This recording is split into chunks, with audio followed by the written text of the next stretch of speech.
apontava a eficiência, né, do processo em termos de muito menos desperdício de material, e isso numa escala assim tremenda, né?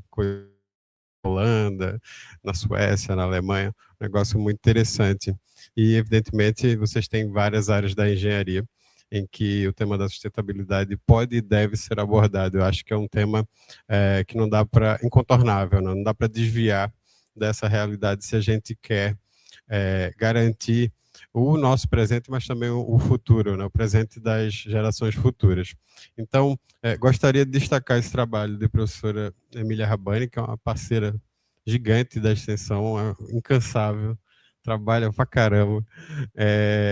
E também parabenizar todo mundo que participou. Eu acho que, independentemente de premiação, os produtos costumam ser muito interessantes e exige coragem, evidentemente, você apresentar isso para um público mais amplo e para um julgamento, quer queira, quer não, né? Então, parabéns à professora Emília Rabbani, parabéns a todos os participantes e meus cumprimentos também aos vencedores, vencedoras.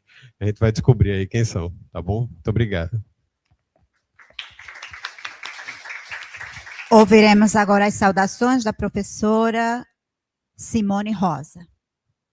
Boa tarde a todos, a todas, né? Cumprimento aqui a mesa, professora Emília Rabbani, nosso diretor representando aí na magnífica reitora, professor Sérgio, professor Renan, né? Então, veja só, já estamos na 14ª edição, não é, Emília? Então, é de realmente tirar o chapéu, não é? Porque a gente sabe que não é fácil. Eu lembro, lá do início da primeira, nós tínhamos uma disciplina que a gente ministrava em conjunto, sustentabilidade em áreas urbanas, que a disciplina ainda existe no programa de pós-graduação em engenharia civil aqui da Poli, né, aqui da UPE, e essa ideia eu vi nascer o concurso de vídeos aqui do DES. Então eu lembro muito bem, e eu lembro da carinha dos alunos. Nossa, dá muito trabalho fazer um vídeo. E continua dando muito trabalho, por mais que as ferramentas tenham mudado, né? Então a gente sabe que dá trabalho, né? Mas os resultados são muito bons, muito gratificantes, não é, Emília? Eu não posso nem falar desta edição, porque eu não participei como avaliadora, né? Mas já participei em edições anteriores, e tenho visto como, né, tem cada vez mais evoluído a qualidade dos trabalhos, né, e acho que isso é um grande aprendizado, não só para os participantes, para os alunos que elaboram o vídeo, mas até para avaliadores, porque a gente vê alguns aspectos. Então, quando eu participei como avaliadora, nas edições que eu participei, traziam algumas informações que às vezes até eram novidade, né, eram algumas coisas bem recentes. Então, eu acho que é um processo muito gostoso de aprendizado, né? De quem participa, de quem avalia, e, ao mesmo tempo, culmina aí com uma grande divulgação, né? Não só de quem, né, vai tirar aqui primeiro, segundo, terceiro lugar, né? Mas abre oportunidades, e num tema, né, que é tão caro a gente, né? Eu lembro quando Emília começou lá no iniciozinho do 10, né, falando em sustentabilidade, e que já se falava de sustentabilidade no mundo e também no Brasil, mas a Emília conseguiu trazer isso aqui para dentro da Escola Politécnica, né? E isso é um tema que, principalmente na engenharia civil, a gente ainda não, né, tinha abraçado, né, como abraçamos agora, né, no programa de engenharia civil. E quantas pesquisas, né, nasceram aí nessa área, ganharam até prêmios, não é? E visibilidade aí, entrevistas, Globo, né, etc. e tal. Então, eu acho que só tem a contribuir aí com a comunidade acadêmica, né? Parabenizo também, né, todos que participaram, avaliadores, e vamos prosseguir para conhecer aí os finalistas. Estão todos ansiosos, não é? Bom evento a todos. E para encerrar os pronunciamentos desta mesa de honra, convidamos a professora Emília Rabbani, líder do grupo de Pesquisa, Desenvolvimento Seguro Sustentável, 10, para fazer a sua saudação. Bom, boa tarde a todos. Eu queria, antes de mais nada, agradecer a presença do nosso querido diretor, professor Sérgio Campelo de Oliveira, que vem servindo a gestão da universidade. Só assim, há alguns anos que eu percebo, desde 2014, quando me colocaram na gerência de cultura, e eu agradeço tremendamente a oportunidade, porque a gente conhece a gestão, essa área da gestão, que não é a nossa área de formação, mas o quanto as pessoas da gestão se dedicam e sofrem, eu diria, para que tudo fique numa engrenagem. Então, toda vez que eu vejo alguém aceitar, né, um cargo de gestão, eu tiro o chapéu e só tenho agradecimentos. Não, de forma nenhuma. É realmente uma dedicação e um amor pelo serviço mesmo, né? E é algo que não se vê, só se reclama. Nunca vi alguém elogiar muito quem está na gestão, mas como já e aí é realmente um trabalho que é invisível, mas é importantíssimo. Então, eu só tenho a agradecer a todo mundo que aceita esse desafio de ir para a gestão. E agora que eu estou num órgão suplementar, que é um nível até mais baixo de gestão, mas que eu vejo como é difícil as pessoas entenderem como dedicar tempo para isso e como isso é importante para que a instituição, né, consiga colocar as engrenagens em ação de forma institucional. Então, eu, como professora, tenho uma liberdade enorme. Eu percebi, meu Deus, como eu sou livre quando sou só professora. Eu invento o projeto que eu quero, mando para o órgão, né, de fomento que eu quero, faço as parcerias, só faço avisar o diretor, olha, diretor, fiz parceria com o CSU, fiz parceria com o que lá, diz, parabéns, muito bem. E aí faço o que eu quero, né? Agora vá para a gestão para você ver o peso que é. Mas eu não quero desencorajar, não, vocês. Me pediram para falar um pouco da história, eu já virei dinossauro, né? Já posso contar um pouco da história da UPE, né? E aí vou contar essa minha história aqui. Eu cheguei aqui há 21 anos atrás, eu ainda me lembro, na Praia de Piedade, andando, eu vi Eliana com um carrinho de bebê e eu com uma bebê de 8 meses também, né? E chegamos lá e disse, olha, vai ter um concurso para professor. Meu marido foi transferido, era da Federal de Sergipe, mas transferiram para cá, e vai abrir um concurso na UPE, na Universidade de Pernambuco. Ela disse, do Estado ou federal? Eu disse, do Estado. Eu disse, eu trabalho lá. E aí, assim, eu conheci a Helena, ela tinha acabado, acho que entrar um ano atrás também, né?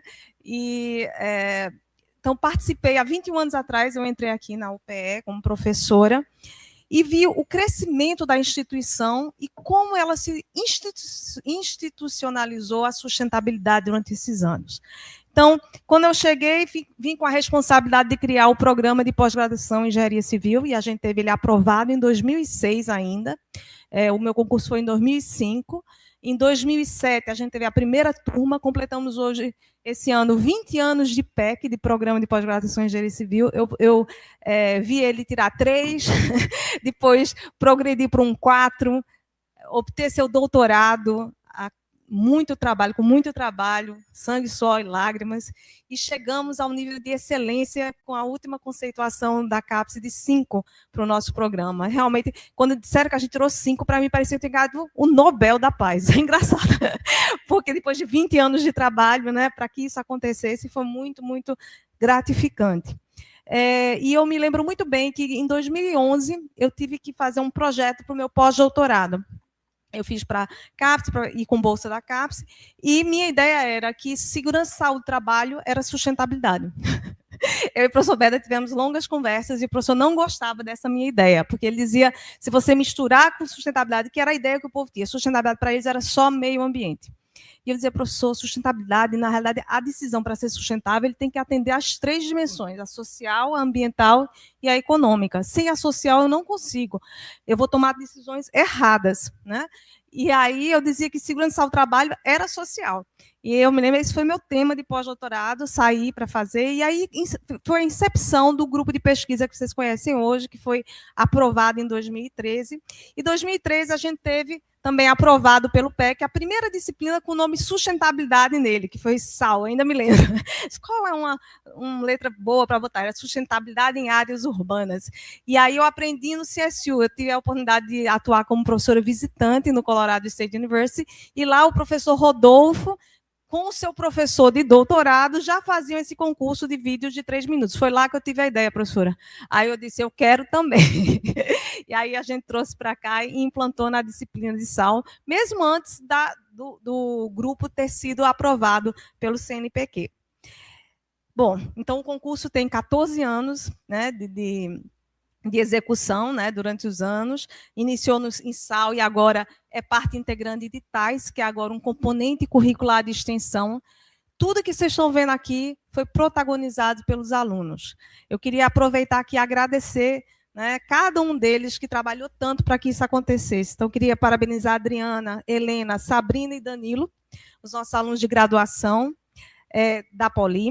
Queria agradecer a Emily, aluna de Direito da FECAP, os alunos de mestrado, Luiz Gustavo, Olga, Vicente e Bruno, e nossos alunos de doutorado, Manuele, Luca, Jalisson, Ornella, e eu perdi a última, acho que é isso, né? Esqueci alguém? Que Vicente eu falei, não foi? Olga, falei Olga, de mestrado, Olga, que é o nosso estágio de docência. Sem eles, esse concurso não aconteceria. E eles realmente cresceram muito nesse processo. Eu diria que eu consegui ver o crescimento individual, coletivo e institucional durante esses 14 anos do concurso. O 10 já com 13 anos, né, eu diria que a extensão, ele começou a atuar na extensão em 2014, quando eu conheço ele mais de perto, quando sou chamada pela direção para fazer parte da coordenação de cultura, da gerência de cultura da Poli.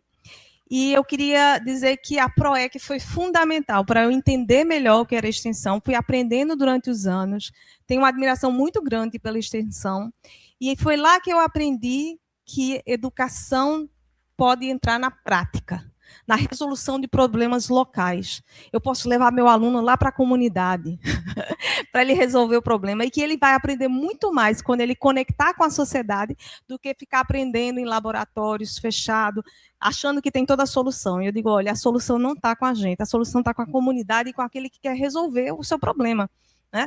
A gente só vai ajudar com técnicas e, né, metodologia científica que a gente estuda tanto para resolver o problema. A gente vai trazer um pedaço da solução, a gente precisa deles. E realmente aprendi muito. Em 2019, o 10 finalmente aprova um programa de extensão. Já tinha várias ações de extensão, a gente teve coragem de criar um programa, o programa 10@poli primeiro, e agora virou 10@UPE, que tem expandido, hoje temos mais de 190 membros, o grupo de pesquisa, ensino, pesquisa e extensão, membros internos e externos à UPE. É com muita alegria que eu digo que tenho muito orgulho do grupo, né? Eu queria agradecer ao professor Cláudio, que aceitou o desafio de ser vice-líder do grupo, e só que eu estou com sentimento de dever cumprido. Eu estou começando a dar o bastão para a nova geração, né? Eu digo, minha escola ela é centenária, só que nesses 21 anos eu vi ela rejuvenescer, ano após ano, com novas gerações de alunos, nova geração de professores, com a seleção de novos funcionários. Realmente, eu sinto a cada ano que a escola fica mais bonita e mais jovem. O chutou, né, professor, essa escola? A gente está rejuvenescendo, eu digo, minha escola está rejuvenescendo. Veja só a idade do nosso diretor, quando você vê a idade dos diretores, né? Então, realmente, ano após ano, essa nova geração da nova força. E eu diria que a pandemia foi muito importante, mas eu diria que foi muito difícil para mim, que sou da geração mais antiga. A gente teve que reaprender a dar aula, utilizar essas novas tecnologias não é fácil para a gente, mas como nosso objeto é educação e a nova geração que chega, ela precisa de novas metodologias de ensino, novas tecnologias, a gente está tendo que se adaptar a isso e aprender a usar essas novas tecnologias e aprender com eles. É isso que eu digo, eu aprendo a cada dia. E graças a Deus que a gente tem extensão, graças a Deus, porque eles protagonizam, a gente aprende com eles e vamos embora. A gente passa a nossa experiência. Eu sempre digo para meus alunos, vocês não querem minha sugestão, não? Não querem passar a apresentação para passar uma vista, não? Antigamente, os professores eram os deuses. Não se saía nada sem a vista do professor. Hoje em dia, eu tenho que pedir, por favor, dá para dar uma olhadinha para dar minha opinião? Os alunos vão-se embora. E eu queria dizer também que a nossa universidade é sexagenária, correto? 60 anos, sexagenária é o nome? A nossa universidade sexagenária, eu vi ela galopar. Ela cresceu em galopes, eu diria. Não foi andando, não foi a galope. Veja, hoje nós temos 17 campi, 17 campi, 3 hospitais, atendemos a é uma comunidade de quase 40 mil pessoas, se você pegar o trabalho da Prolinfo, né? E, por exemplo, a escola de ensino médio. É uma comunidade enorme. A gente está do Cais ao Sertão, atende a todas as regiões de desenvolvimento do Estado, a única universidade do Estado. Características super diferentes, não é só o clima que é diferente, mas o desenvolvimento dessas unidades são diferentes, os cursos são diferentes. E a gente realmente cresceu nesse passo. Eu cheguei e tinha um curso de doutorado, um programa de doutorado, se não me engano, 2 de mestrado, se eu não me engano, e hoje são 42... 24 programas de pós-graduação, sendo que são 42 de mestrado, 17, alguma coisa assim. E toda vez que eu falo com Carmela, aumenta uns 2, viu? Toda vez que eu digo 12, ele diz que é 14. Mas tudo bem. E realmente isso é um crescimento exponencial em 20 anos, né, que a gente teve, que a gente não conseguiu acompanhar com o aumento salarial, com o aumento de professores, mas estamos com muito sacrifício andando, né, e tentando evoluir. E aí é isso. Agora eu posso contar um pouco da história e dizer que estou chegando ao fim, provavelmente. Eu tenho mais 5 anos, provavelmente, aqui da UPE, e estou nesse processo de passar o bastão. Então, estou muito feliz, estou vendo que vocês já estão caminhando com os próprios pés, e só tenho que agradecer à direção por ter permitido que eu trabalhasse esses anos aqui, 21 anos na UPE, e parabenizar os nossos alunos, os autores dos vídeos. São 32 vídeos esse ano. Acho que vocês bateram um recorde aí de número de vídeos submetidos. Tivemos também um número recorde de avaliadores. Eu dou graças a Deus, porque pelo menos eu garanto 42 pessoas que assistiram os vídeos, né? 42 avaliadores. Foram 51 inscritos, de 42 terminaram a avaliação dos vídeos. Então, parabéns a vocês. Os meninos organizaram os certificados, vamos ter um momento de entrega. E eu fui a última a falar, né? Obrigada a todos. Agradecemos a professora Emília, cuja atuação à frente do DES tem sido fundamental para a consolidação desta iniciativa e para o fortalecimento da agenda de sustentabilidade em nossa comunidade acadêmica. Antes de desfazer a mesa, solicitamos, para dar início à programação, convidamos a equipe de comunicação para realizar a foto oficial juntamente com a mesa.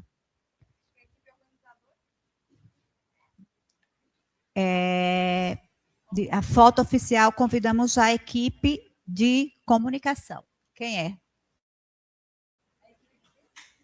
De comunicação. Em seguida, os autores e autoras dos vídeos. Inscritos, dos vídeos inscritos.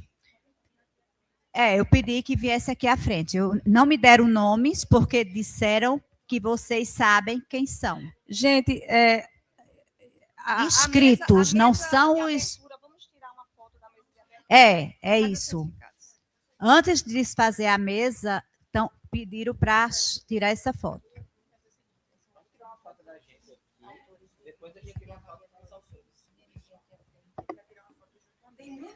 Todos os autores... Só adiantar, tem muito prêmio, viu? Quem ficar até o fim vai ainda ganhar um chaveiro autores, com o seu ODS preferido. Autores, viu? E avaliadores.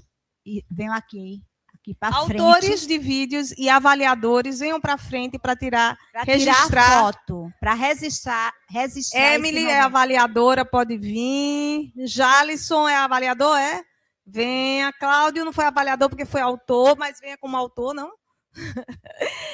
Autores. Então, primeiro autores e depois avaliadores, tudo junto. Cadê o certificado desse povo? Também está chegando. Meu Deus. E o fotógrafo, quem é?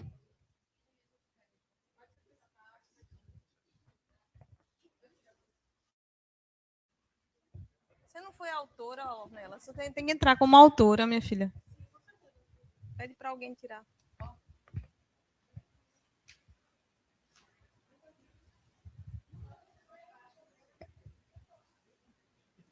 Não, ele não é autor, não. Luca é autor? Luca não é autor, não. É coautor? Ah, então entra. Você é coautor.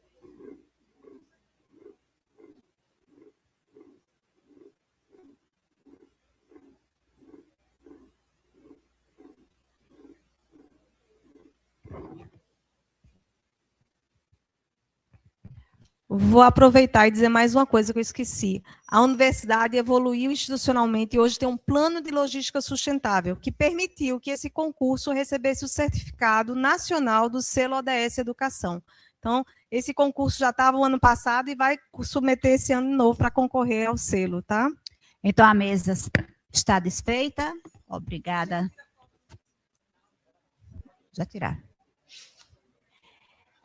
Dando continuidade, né, teremos a primeira palestra do PLS, Núcleo de Sustentabilidade, do doutorando Jalisson Vieira, a palestra intitulada Implantação do Plano de Logística Sustentável, através do Núcleo de Sustentabilidade da Universidade de Pernambuco.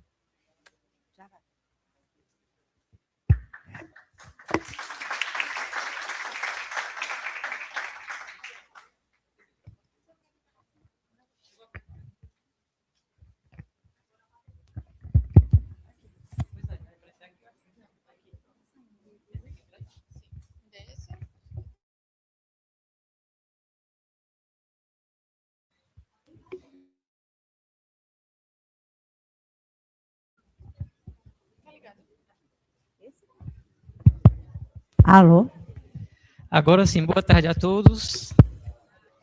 Me chamo Jalisson Silva, sou doutorando em Engenharia Civil aqui pela Escola Politécnica de Pernambuco. E agora eu vou apresentar para vocês... Tá? Suba só um pouquinho o volume do som. Agora eu vou apresentar para vocês a primeira palestra do concurso de vídeos, intitulada Núcleo de Sustentabilidade e o Plano de Logística Sustentável da Universidade de Pernambuco. Bom, o núcleo e o plano de logística sustentável, eu os vejo como uma resposta que a Universidade de Pernambuco, o UPE, ela quer dar e mostrar à sociedade de como essa instituição de ensino superior pode institucionalizar as práticas de sustentabilidade na instituição. Ou seja, nós vemos de uma cultura que ainda não tem práticas e pensamentos sustentáveis. E a sustentabilidade não, como a professora Emília bem falou, não envolve somente a questão ambiental, mas também a econômica e a social. Se não tiver essa tríplice parte, não é integralmente sustentabilidade. Então, a universidade quer mostrar, e o núcleo quer ser a vitrine, não só a vitrine, né, mas principalmente a vitrine da universidade, mostrando como a universidade mostra em suas ações de ensino, pesquisa e extensão, que ela, como uma instituição que também causa impactos à sociedade, ela quer mostrar como a universidade compensa esses impactos negativos, né? Além de promover outros positivos também, que são os que eu vou mostrar aqui para vocês, promovidos pelo Núcleo de Sustentabilidade. Então, como eu estava falando, a Universidade de Pernambuco, ela tem a sua missão, que por meio do ensino, pesquisa e extensão, promover a educação de forma holística, ou seja, completa, e com isso mostrar que a sustentabilidade não é um ato isolado, ou seja, ela se integra.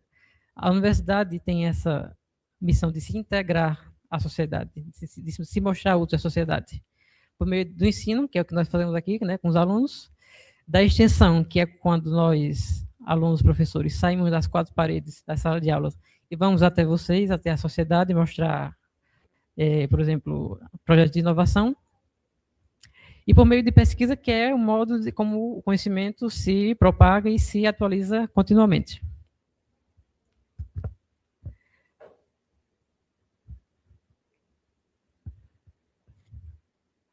O slide não está passando, pessoal da técnica. Ornella, não está avançando, não. Agora foi. Bom, então, para lá, né? Então, a Universidade de Pernambuco, ela é regida pela reitora, professora Maria do Socorro Cavalcante, e pelo vice-reitor, professor Roberto Cavalcante. A primeira mulher reitora da UPE, né?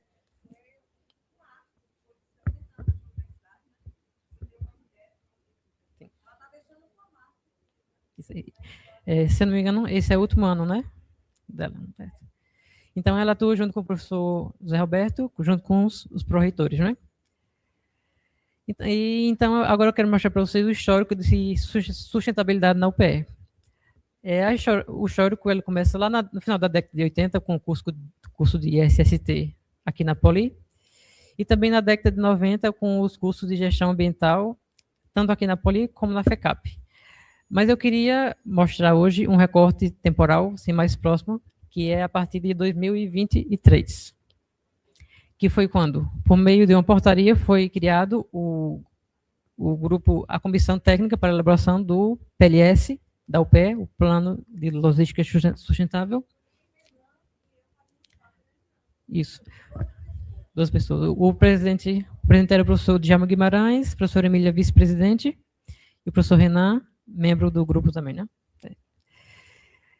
Em 2024, foi, então, redigido e lançado esse plano de logística sustentável. Esse plano já tinha sido elaborado com base em uma experiência da Universidade de Pernambuco, junto com o Tribunal de Contas, né, que, em parceria, eles elaboraram um plano de logística sustentável do Tribunal de Contas do Estado de Pernambuco. Então, o PLS da UPE foi um aprendizado e um avanço para a UPE, nesse caso. Em 2025, ano passado, houve a resolução 01/2025, que estabeleceu a governança do núcleo de sustentabilidade, dividido em comitê executivo, os NUs e os GTs. E no ano passado começaram as ações a serem implementadas. As ações eu vou mostrar para vocês mais adiante. Então, o que é o núcleo de sustentabilidade, professora Ana Regina? Na comissão de formação, né, do PLS, foram definidos os eixos, são 10 eixos de atuação, e os especialistas foram divididos, de acordo com a sua especialidade, né, em cada eixo. Foram definidos as metas e as ações propostas, e de acordo com essas metas, esses especialistas definiram o nível de prioridade para a realização dessas metas. Então, tem as metas que eles consideravam prioritárias, as intermediárias, e as não tão prioritárias. E todas essas metas, todas essas ações, vocês podem conferir no documento do PLS. Se vocês quiserem escanear esse QR Code, vocês vão ser dirigidos exatamente para lá e ver todos esses eixos, todas essas metas e todos esses níveis de prioridade. As que tiveram alta prioridade são as que estão sendo, as ações estão sendo tomadas agora. Ou melhor, começaram em 2025, estão sendo desenvolvidos até 2028, que é quando será lançado a atualização do plano. Ok? Então, agora falando sobre a... Sim? Sim? O microfone, o áudio está bom para vocês?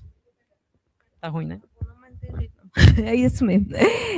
Gente, eu só queria falar sobre o processo de criação do PLS. O PLS não é um documento estático, é um documento dinâmico. Na época, a pergunta era: em que estágio a universidade está em relação aos principais eixos que a gente considerou importantes, que era o quê? Eficiência energética, conservação da água, resíduo sólido, qualidade de vida. Então, nem de microfone. Era ações acadêmicas, que é o nosso objetivo fim, ensino, pesquisa e extensão. Antes de fazer o PLS, eu estava fazendo um cadastro das iniciativas. A extensão foi a primeira pró-reitoria que começou a cadastrar as iniciativas com aderência aos ODS. O último ano, em 24, eles tiveram mais de 600 ações de extensão cadastradas com aderência aos ODS. Depois da extensão, isso era 2019 a 2020. 2022, 2023, a Prograde começa a cadastrar todos os projetos dos editais com aderência aos ODS. Só que só são 60 projetos de graduação que tem fomento. E em 2023 para 2024, eu estando na Propegi, solicito que o novo programa, que é o Sapiens, também identifique os ODS e metas dos projetos de pesquisa. Hoje, aliás, a gente fez o cadastro do 24, nós tivemos 1.500 iniciativas dentro da UPE que dizem que tem aderência aos ODS. Só que a gente sabe que isso é uma exigência das pró-reitorias e por isso que eles têm que colocar.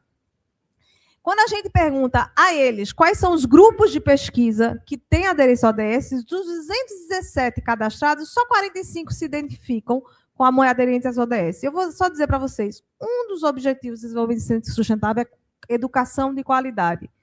Tudo que a gente faz aqui está contribuindo para uma educação de qualidade, no mínimo. Só que a gente ainda não reconhece, a gente está num processo de letramento dos ODS, para a gente entender o que é sustentabilidade. Muitas vezes a gente não entende que a qualidade de vida, a cultura em um lugar é sustentabilidade, é criar a identidade sustentável, uma cultura de sustentabilidade.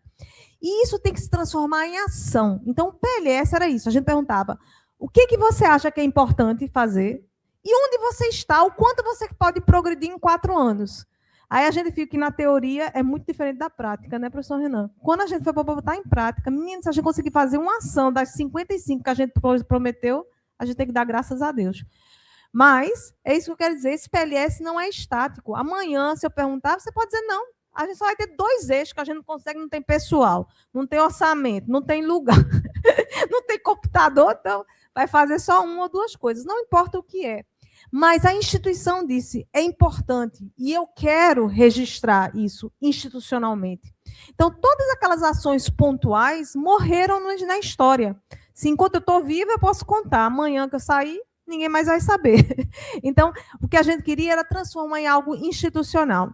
Então, o que eu queria dizer é que vocês não fiquem tão focados no documento do PLS, mas na estratégia, que é institucionalizar a sustentabilidade. Então, eu quero consumir energia, como é que eu penso esse consumo? Se eu produzo resíduo, eu sou responsável por sua destinação. Se eu posso mandar para reciclagem, virar dinheiro para minhas cooperativas e deixar e reduzir a emissão desses resíduos, por que eu vou deixar e mandar para o aterro e reduzir a vida útil do aterro e aumentar a emissão de CO2? É essa consciência. Então, um dos eixos são muito importantes é o eixo 8, que é educação para a sustentabilidade. O professor George, que estava aqui no início, criou uma estratégia de educação, e é esse circuito pé dos ODS, onde ele está indo a todas as unidades com as caixinhas, para as pessoas conhecerem e sair daquela coisa teórica para uma coisa mais prática. Quem é que faz? O que faz? Qual o projeto que trabalha com isso? Todos os projetos de extensão trabalham, todos os projetos de pesquisa trabalham, todas as disciplinas, de alguma forma, trabalham. Meu sonho é que, nas emendas das disciplinas, o professor dissesse, olha, eu trabalho ODS tal e tal, e gasto 4 horas nisso na minha disciplina. Porque, no fim, a gente ia ver quantas horas de ensino em sala de aula a gente trabalha os ODS, por exemplo. É um sonho, porque para conseguir eu tenho que me reunir com os coordenadores de graduação, conversar, né? E é isso, isso faz parte, essa consulta, essa educação, e a gente tem que ser muito paciente nesse processo. Desculpe me alongar, mas é porque a história do PLS está na minha cabeça, na cabeça de Renan, mas se a gente não falar, a nova geração talvez nunca saiba de onde veio, para onde vai, e não se deter ao que está escrito. Vocês podem reescrever. Todo ano eu posso reinventar o PLS. Escrevo de novo. Fiz muito menos do que eu pensei, vai ser assado. Vocês têm que dizer o que é o PLS. São vocês que vão escrever a história do PLS. Desculpa. Bom, continuando.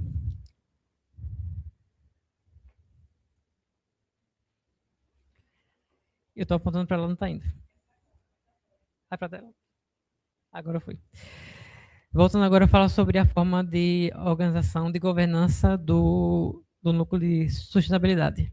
Bom, tudo foi... Estão todos ruins. Sim? Vocês conseguem me ouvir sem microfone? É melhor sem microfone, né?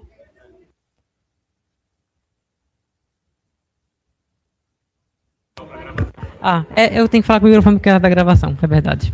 Alguém quer perguntar alguma coisa? Agora não. Mas se quiser, pode pedir o microfone. Então, tudo parte da reitora, né? Então, as resoluções, as portarias partiram da reitora. Então, por isso foi ela que instituiu o núcleo de sustentabilidade e decretou os seus integrantes, né? Abaixo da reitora tem a presidência do núcleo de sustentabilidade, que é formado pela professora Emília e pelo professor Renato Barbosa. Abaixo da presidência temos o Comitê Executivo do Núcleo de Sustentabilidade, o SENS, do qual eu faço parte também. Vou mostrar para vocês alguns outros integrantes mais adiante. Os GTs, que são os grupos de trabalho, e que tem os seus GTs, e a proposta é que cada unidade da UPE, tanto aqui na capital, zona da mata interior, tem os seus GTs também, junto com os NUS, que são núcleos setoriais de sustentabilidade. Então, esses são alguns integrantes do Comitê Executivo. Tem a professora Emília, o professor Renato, Elaine, que também é secretária da direção aqui da Poli, coordenadora do GT3, Resíduos Sólidos, aqui da Poli, Patrícia Neri, da reitoria, professor Cláudio, que é coordenador do GT1, professor Cláudio, que é do GT1, Eficiência Energética, professora Simone e professora Annelise, que é coordenadora e vice-coordenadora do GT2, aqui da Poli também, Luiz Edmundo, gerente jurídico. Quem é? Professora Micaela? Apoiando Elaine. Ok. Ok. Emília consumiu 10 minutos aí, viu? 10. Alessandra, da Faculdade de Ciências Médicas, e Jossária, do campus Arco Verde. E esses aqui são as unidades que compõem, que têm os seus núcleos setoriais de sustentabilidade formados. Eu ouvi hoje que vai ter mais um núcleo formado. A senhora sabe, professora Emília, qual o novo NUS está sendo formado? Aqui, okay. Aqui temos 9, mas está sendo criado mais um NUS, serão 10. Bom, essas são as áreas estratégicas que estão sendo tratadas pelo PLS, na Poli e reitoria, que foram essas duas unidades, o plano piloto para a implantação dessas estratégias. Isso.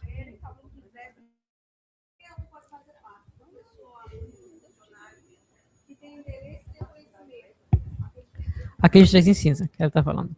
As que estão em atuação, vou mostrar agora. Aqui a primeira é eficiência energética e água e esgoto. Elas estão aí juntas porque elas integram um outro subprojeto, que é o Descarboniza.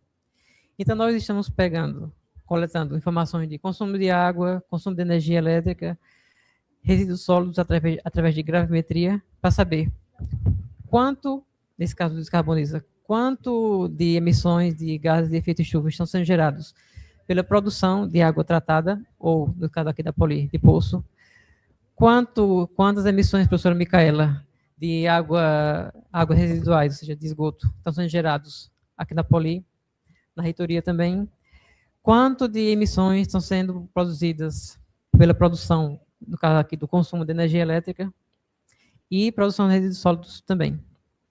Certo? Então, nós já estamos adquirindo esses dados de água, esgoto e energia elétrica. E também fizemos, ano passado, gravimetria de resíduos sólidos. Para quem não sabe, gravimetria é a caracterização, nesse caso, dos resíduos sólidos produzidos aqui. Então, a gente coletou, por um certo período, todo o resíduo que era produzido aqui na universidade. Vimos quanto tinha de plástico, papel, metais, vidros, e fizemos essa caracterização para, então, estimarmos futuramente quanto estaria sendo produzido. E agora eu vou mostrar cada uma dessas ações mais detalhadas. O de resíduos sólidos foi feito aqui também, na Poli, na reitoria, através do treinamento da equipe de limpeza, e também no Tribunal de Contas do Estado de Pernambuco. Nós também atuamos no PLS de lá, e treinamos os chamados embaixadores da sustentabilidade e o pessoal de serviços gerais, que é quem coleta os resíduos. Então, nós treinamos eles como manejar o resíduo, como etiquetar os sacos de lixo, como acondicioná-los, como fazer a gravimetria, como fazer a separação. Então, tudo isso é iniciativa e treinamento que entram para o desenvolvimento das ações. Na área 4, que é qualidade de vida e igualdade, na reitoria está havendo sessões de yoga, como vocês podem ver aí nas fotos. Na área 8, que é educação para a sustentabilidade, nós apoiamos também as ações para o Dia da Terra, no ano passado, e também estivemos presentes no curso de Institucionalização Agenda 2030, que foi um curso que vários membros da UPE fizeram.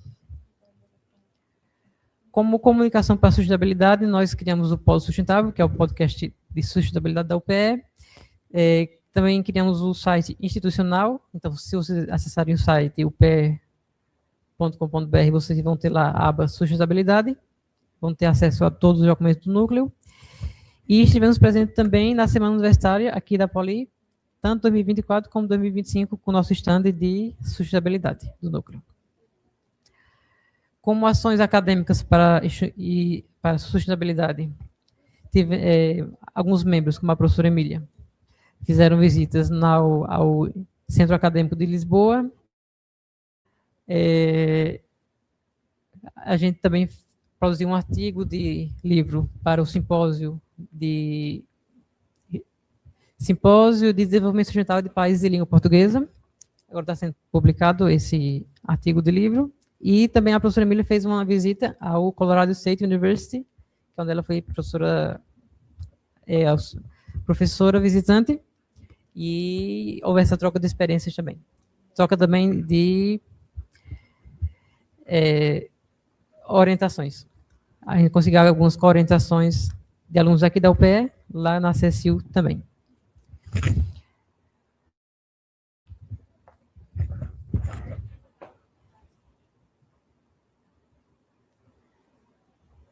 Agora foi.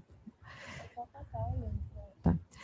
Bom, mapeando essas ações, nós vimos que os ODS mais abordados foram o ODS 3, ODS 4, ODS 9 e o ODS 10.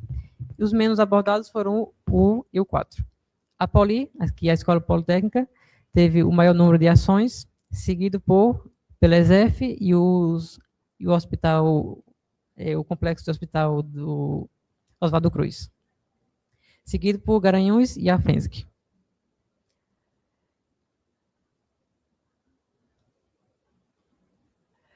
A professora Jossária também elaborou esse cadastro de grupo de pesquisa, né? Acho que é esse que a senhora estava falando, né? Que nesse formulário, os líderes dos grupos de pesquisa cadastravam seus grupos, indicavam quais ações estariam sendo realizadas e a comprovação dessas ações também. Nós vemos no gráfico que o maior campus que teve ações cadastradas foi o campus Petrolina. O maior número de grupos de pesquisa cadastrados foi o campus Petrolina. certo? E a maior, e a ODS mais abordada por esses grupos foi a ODS 4, que é Educação para a Sustentabilidade. Bom, a UPE também exerce parcerias, tanto nacionalmente como internacionalmente. Eu trouxe algumas principais, que é a Cobradi, que é uma instituição do IPEA, o GERBRAS, que é a cooperação germânica ou alemã com o Brasil, para ações de sustentabilidade, e o selo ODS, que talvez hoje seja a nossa principal parceria. E o selo ODS é um selo, é uma certificação que é dada a instituições de ensino superior públicas ou privadas, de quando elas realizam essas ações de sustentabilidade, principalmente as voltadas para ensino, pesquisa e extensão. Então, o ano passado, nós tivemos 43 iniciativas certificadas. Aqui está a foto da reitora com a professora Emília e alguns outros membros recebendo essa certificação. E se alguém aqui quiser, se estiver desenvolvendo alguma ação, está causando algum impacto social, você pode cadastrar a sua iniciativa também, você como membro da UPE. Então, você primeiro acessa esse formulário, que está à sua esquerda. 2 dias depois, você vai entrar no site do selo ODS, que é esse link que está à sua direita. E depois você entra no site e segue esses passos. Você vai ter que recuperar a sua senha, criar uma senha para você acessar o site, e o site é bem intuitivo para você cadastrar a sua ação. Então, você cadastra a sua ação e você tem um prazo para comprovar as realizações. Certo? Bom, essas aqui são as redes da UPE. Vocês podem acessar o Linktree do Instagram, principalmente, que acho que é a rede social mais utilizada hoje. Lá vocês têm WhatsApp, e-mail.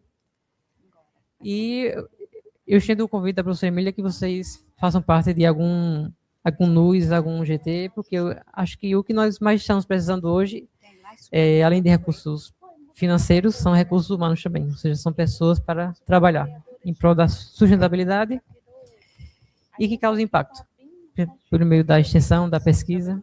Isso aqui era a palestra dele? Alguma dúvida? Obrigado a todos.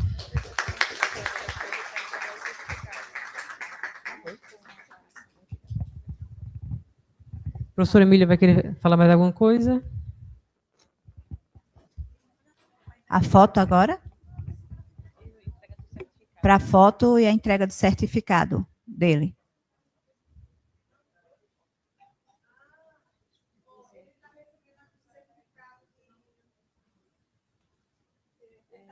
Aqui o certificado, tanto de avaliador, avaliou 32 projetos, inclusive alguns avaliadores chegaram, viu? Agora é a hora de chamar. E esse como palestrante. Parabéns. Ó. Os avaliadores estão recebendo por 20 horas de trabalho, porque foi trabalho pesado. 32 vídeos não foi brinquedo, não.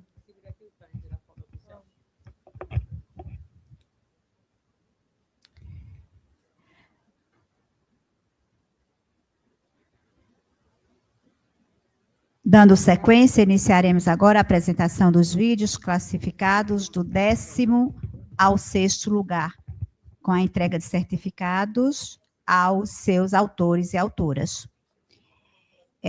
O 14º concurso de vídeos sobre sustentabilidade, IDES UPE, recebeu trabalhos que abordam problemas locais e regionais, propondo soluções alinhadas aos objetivos de desenvolvimento sustentável, ODS, e as suas metas como previsão no edital do concurso. Cada vídeo contribui para ampliar a consciência ambiental, a responsabilidade social e o compromisso com o desenvolvimento sustentável. Neste momento, faremos a homenagem dos vídeos classificados do 10º ao 6º lugar, com a chamada dos autores e das autoras para a entrega de certificados. Pedimos que, ao ouvirem seus nomes, os autores e autoras se dirijam ao palco para receberem seus certificados. Em 10º lugar, o vídeo intitulado Acessibilidade e Desenho Universal, de autoria de Maria Manuela Pires Viana, com coautoria de Stephanie Maria Silva de Holanda e Omar Farias de Carvalho.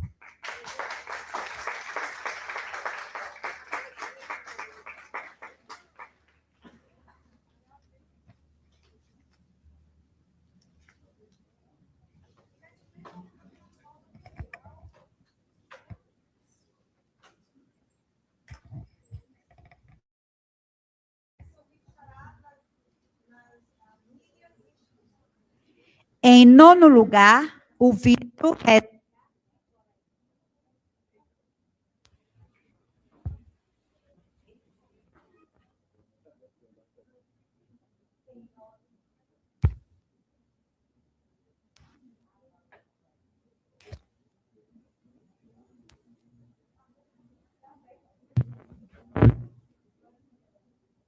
Oi.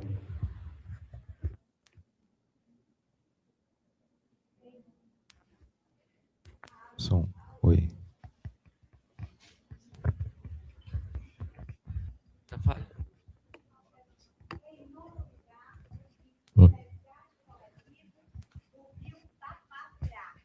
de autoria de Bruno Moreira de Albuquerque.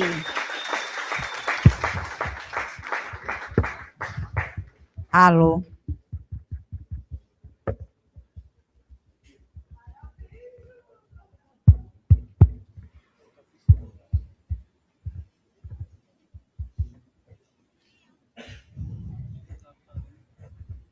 Em oitavo lugar, o vídeo Moda Ativismo, Bastidores do Fashion Revolution, de autoria de Isabelle Souza Barros, com coautoria de Jun Dantas e Kaline Helena Campos Correia de Oliveira. Fashion Revolution.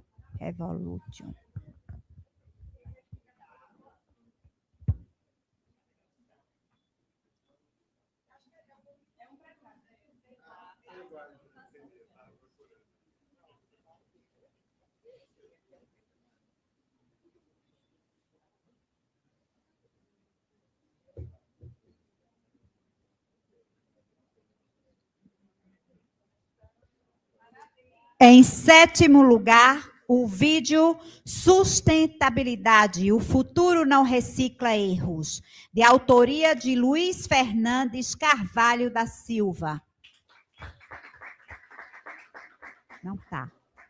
Não tá, né? Em sexto lugar, o vídeo Concurso de Vídeos 10@OPE 2026, Sustentabilidade Social aplicada às construções, de autoria de Natália Henrique Fernandes.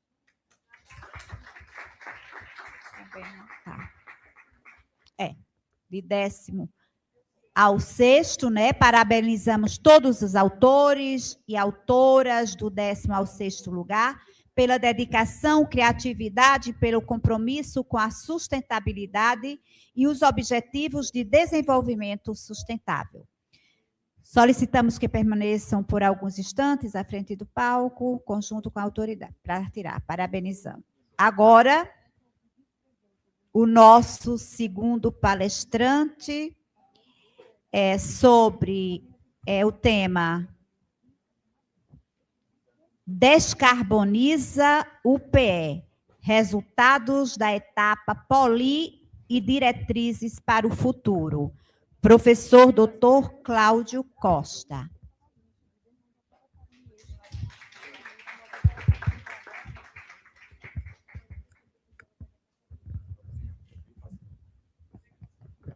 Boa tarde a todos.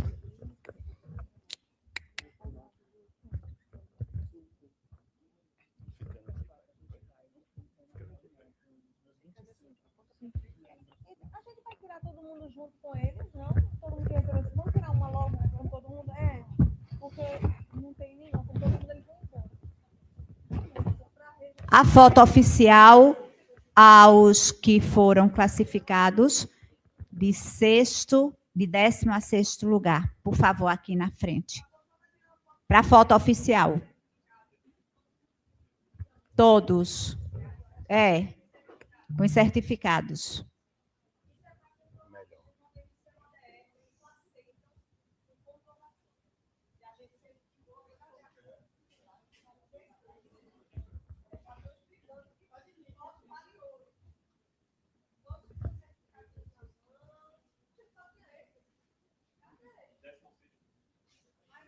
É, porque 2 faltaram.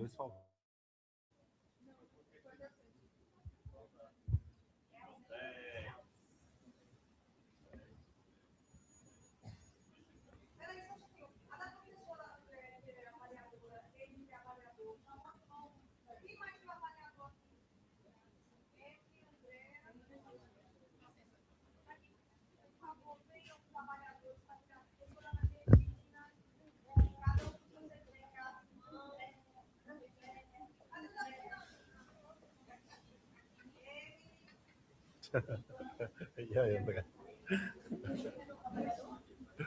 Vamos lá.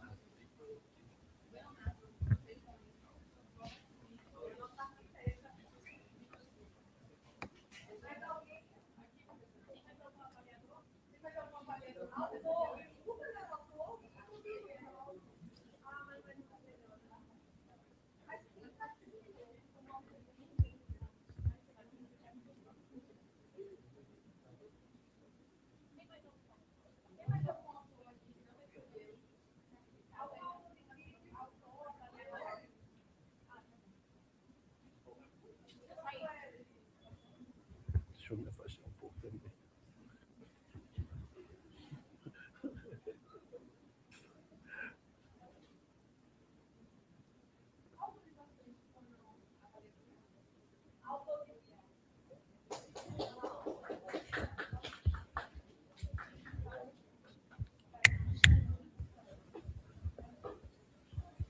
Obrigado.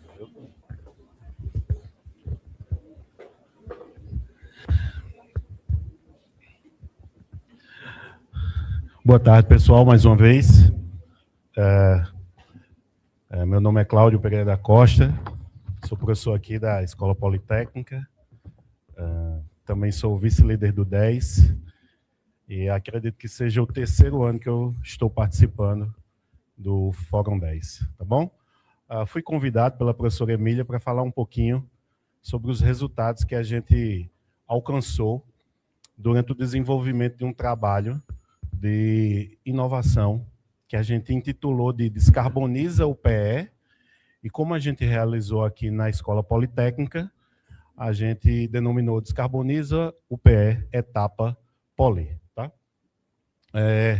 Em setembro de 2024, o professor Sérgio Pérez, a professora Emília e eu, a gente teve uma reunião e a gente convergiu numa ideia de realizar um trabalho que envolvesse o processo de descarbonização. O processo de descarbonização nada mais é do que fazer a quantificação das emissões que uma edificação ou que um conjunto de edificações emitem ao meio ambiente, certo? A gente, em conjunto, elaborou uma proposta para a nossa direção aqui, e o professor Alexandre Guzmão abraçou a ideia, e aí, juntamente com o Luca, que foi o nosso orientando, né, que colocou a mão na massa, nós começamos a fazer o levantamento de dados para que a gente pudesse fazer esse trabalho.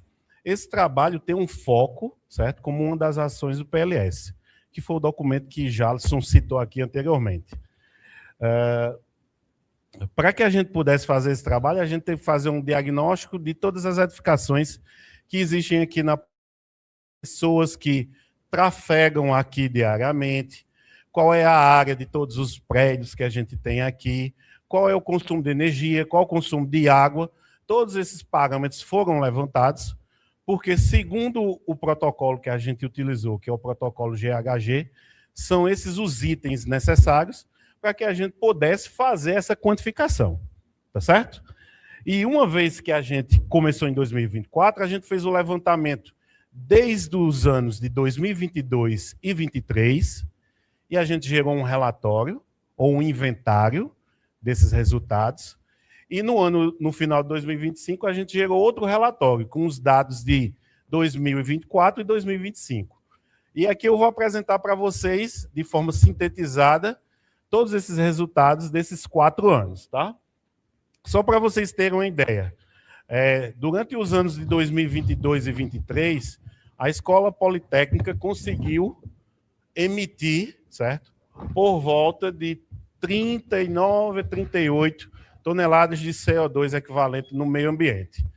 Quase que uma estabilidade nesses 2 primeiros anos. E isso a gente estava levando em consideração a emissão proveniente do automóvel que tem aqui institucional, dos gastos com água, certo? Dos resíduos sólidos produzidos e da eletricidade também produzida aqui. Nos anos de 2024 e 2025, a gente teve um aumento, teve uma crescente do aumento. Por quê? Durante o ano de 2024 e 2025, houve uma mudança de contratação dos serviços de manutenção de ar-condicionado. E com essa mudança e, consequentemente, a atuação do pessoal da manutenção, houve registros de recargas, certo? De gases dos ar-condicionados. E uma vez que existe recarga de gás em ar-condicionado, isso também tem que ser levado em consideração para efeito das emissões. E isso a gente considerou nos anos 2024 e 2025. Por isso que você está vendo essa curva de aumento aí entre esses 2 últimos anos que a gente tem. Dentro desse contexto de aumento, o vilão, ou aquele item, certo, que é consumido aqui em nossa instituição, que mais gera emissões, é a eletricidade. Isso é bem particular da nossa região. Por quê? Porque agora nós estamos utilizando eletricidade para fazer uso do microfone, para fazer uso da iluminação desse ambiente, para fazer uso das caixas de som, para fazer uso dos aparelhos de climatização. Tudo isso gera gasto com energia elétrica. E isso reflete nas emissões que a gente está gerando para o meio ambiente. Só para vocês terem uma ideia, isso em volta de 75% das emissões são oriundas desse item eletricidade.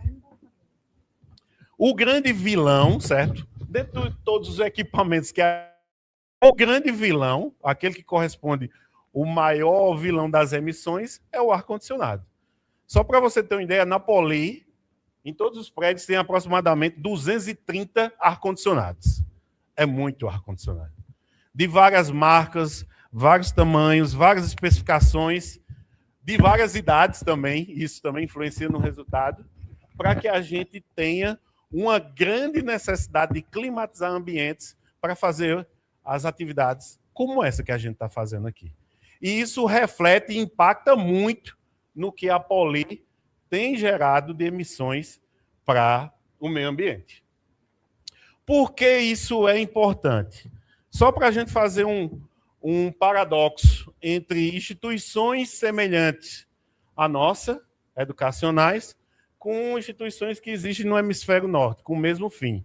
Lá, o grande problema é você gerar energia, certo? Então, existe a possibilidade de geração de energia por meio das fontes, como aqui. Como a gente tem abundância na hidrelétrica, nós temos também a abundância, as ditas limpas, né? As matrizes eólica, solar e por aí vai, certo? Mas o grande problema para nós é o resfriar dos ambientes. Porque toda vez que a gente tem uma necessidade de resfriar um ambiente como esse, se ele não é usado para 100% da usabilidade das pessoas, como é o caso aqui, né?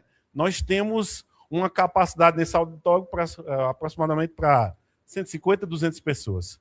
Se essas 150 a 200 pessoas não estão aqui, a gente está fazendo um mau uso. É isso que chama atenção esses resultados. Pegando mais um parâmetro em termos de de tonelada, né, de quilo CO2 equivalente por metro quadrado, se eu comparar instituições do hemisfério norte com nós aqui do hemisfério sul, você vai perceber que a gente tem um desempenho extremamente melhor do que eles. Mas isso é um resultado mascarado. Isso não significa que nós somos eficientes. Isso não significa que nós somos eficientes. Significa que a gente precisa analisar a nossa matriz para a gente realmente dizer se a gente está fazendo bom uso dela ou não, para aí sim a gente apontar a Poli eficiente em relação à matriz dela, enquanto que o pessoal do hemisfério norte também é eficiente ou não em relação à matriz dele.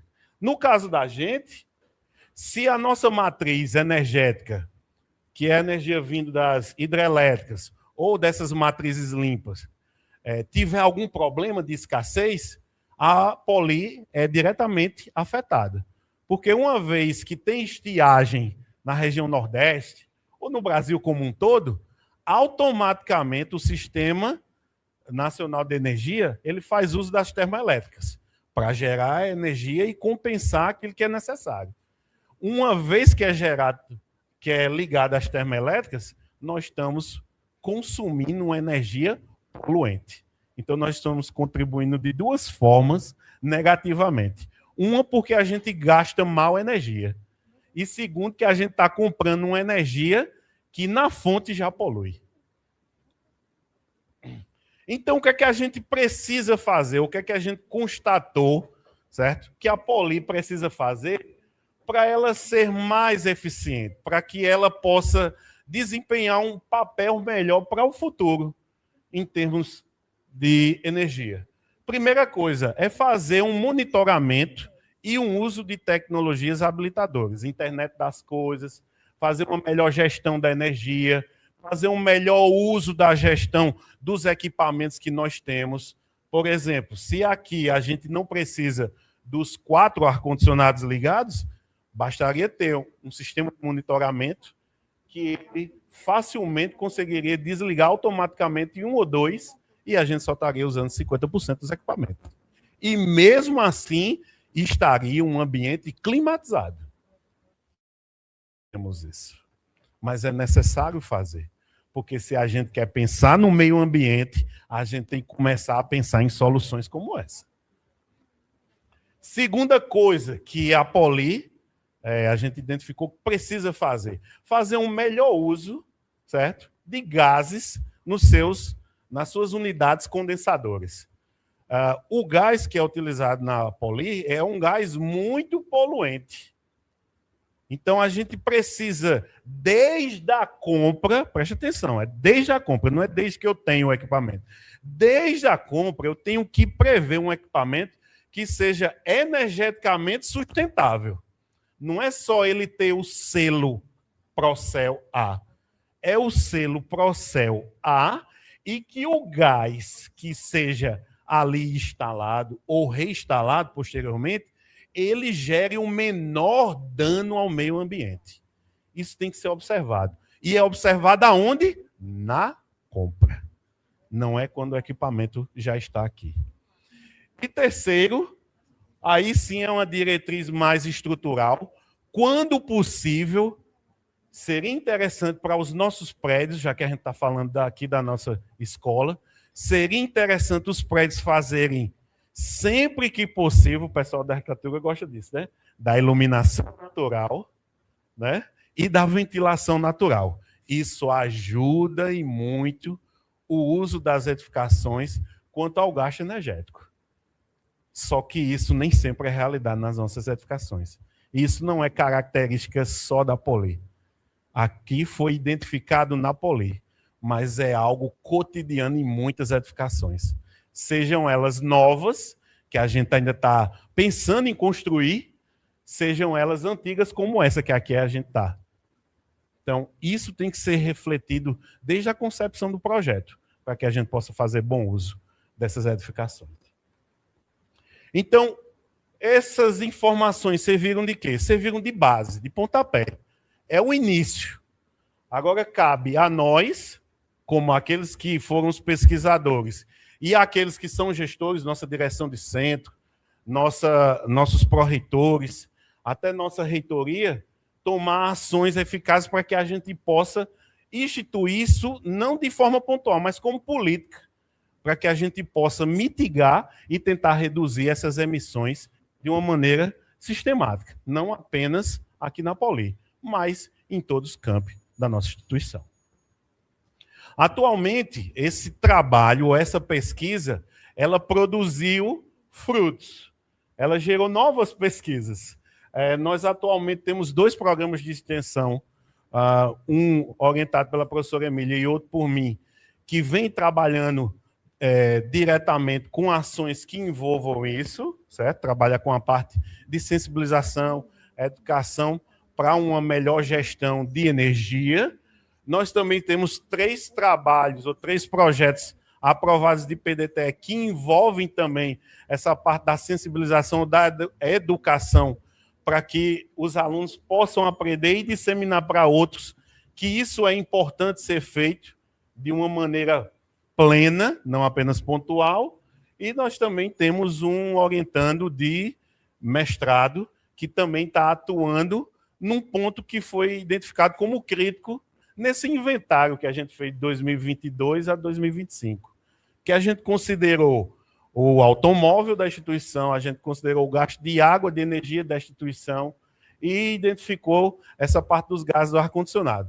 Mas tem um grande vilão em termos de emissões que a gente não conseguiu quantificar, que são justamente os deslocamentos de todos vocês, de onde vocês moram para cá, ao longo da semana. Isso tem que ser contabilizado também. Então, nossos valores são ainda maiores. E isso aí gerou uma pesquisa de mestrado que está em andamento. Quero agradecer a todos pela atenção. Muito obrigado.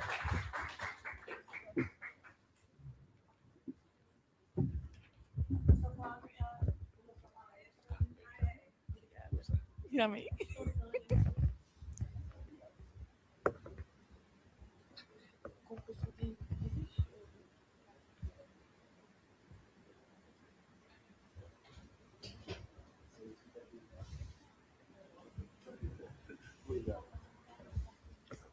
Agora passaremos, né, a premiação do 5º ao 4º colocados. E a entrega dos certificados. Convidamos todos a assistirem agora a 2 vídeos, né? O vídeo, começaremos pelo vídeo em 5º lugar. O vídeo tem o título Do Portão de Casa à Sala de Aula. Como descarbonizar o trajeto até a Poli/UPE, de autoria de Vicente Estevão da Silva Neto, com coautoria de Danilo Abdon de Araújo Lima Filho, Mondai Luca, Cláudio Pereira da Costa e Emília Rabani. Pedimos a atenção de todos para a exibição do vídeo.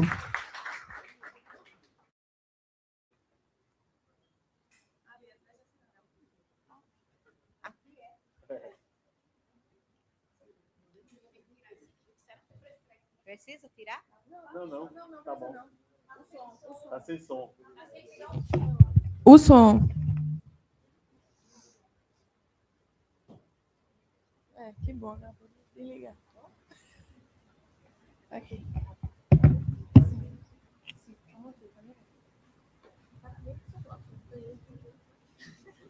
Todos os dias.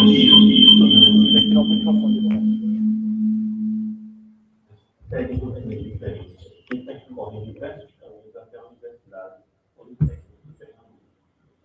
Alguns utilizam carro ou moto, outros dependem de transporte coletivo. Mas você já parou para pensar no impacto ambiental desse trajeto? Congestionamentos e veículos com apenas um ocupante fazem parte dessa realidade. O transporte urbano é uma das principais fontes de emissão de gases de efeito estufa. O uso individual de veículos motorizados aumenta significativamente esse impacto nas cidades. Esse problema está ligado aos objetivos de desenvolvimento sustentável, especialmente do microfone e trata de mobilidade humana e ação climática. O O ODS 11 propõe ampliar o acesso ao transporte seguro, acessível e sustentável. Já o ODS 13 reforça a necessidade de enfrentar as mudanças climáticas com políticas e ações concretas. Para entender esse impacto, usamos o CO2 equivalente, uma medida que compara diferentes gases de efeito estufa com base no dióxido de carbono. Agora vamos analisar um exemplo. O trajeto de cerca de 12 km entre Moura e Poliu-Pé. A forma como esse percurso é feito altera diretamente o nível de emissões. Um carro com apenas uma pessoa pode emitir até 6 vezes mais CO2 do que um ônibus. Se o carro for compartilhado com 2 pessoas, esse impacto já cai pela metade, mas ainda pode ser até 3 vezes maior que o transporte coletivo. Um ônibus, por levar muitos passageiros, diluir as emissões se torna a opção de menor impacto.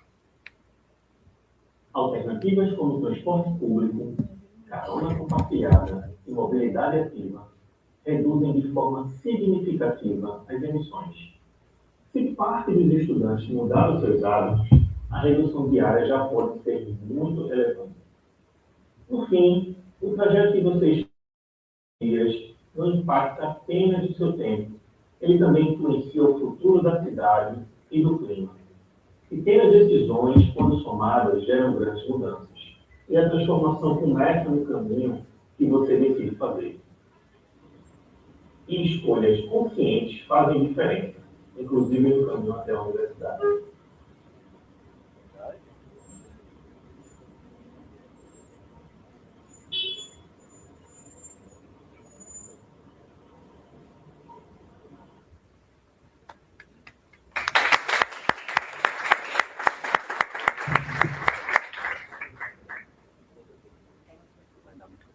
Gostaríamos de chamar os autores para tirar foto.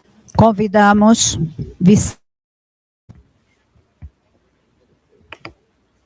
Alô. Vicente, Danilo, Lucas, professor Cláudio e professora Emília. Ok.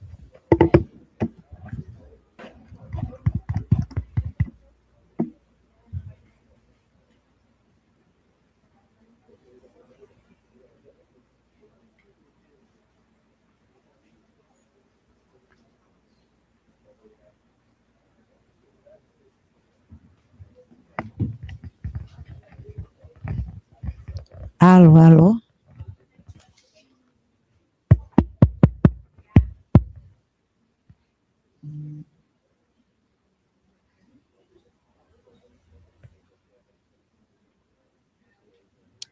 O vídeo, em quarto lugar, intitula-se Quando a Chuva Salva, Hidrocidadania e o Plugou nas Encostas do Recife, de autoria de Gabriele Joana de Souza Feliciano da Silva.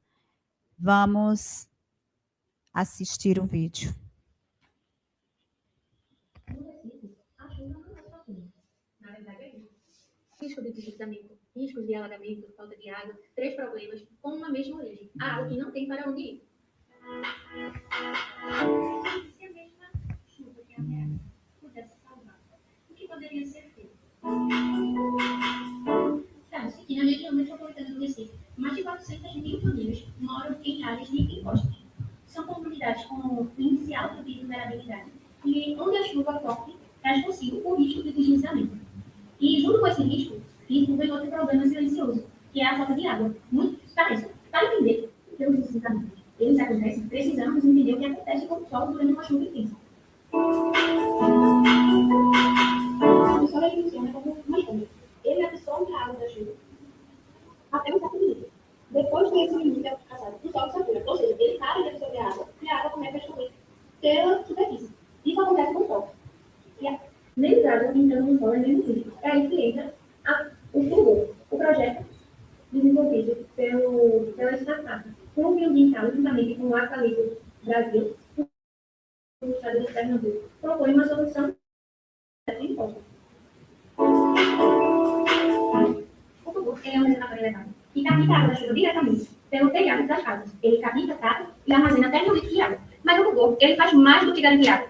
Ele, ao reter a água da chuva antes que ela chegue no solo, ele garante a redução da saturação das encostas. Juntamente com isso, o índice de deslizamento. E o melhor, é um reservatório totalmente gratuito para as famílias beneficiárias. Com isso, o único reservatório, ele é capaz de resolver 2 problemas, que é a vulnerabilidade hídrica, mais o risco geotécnico.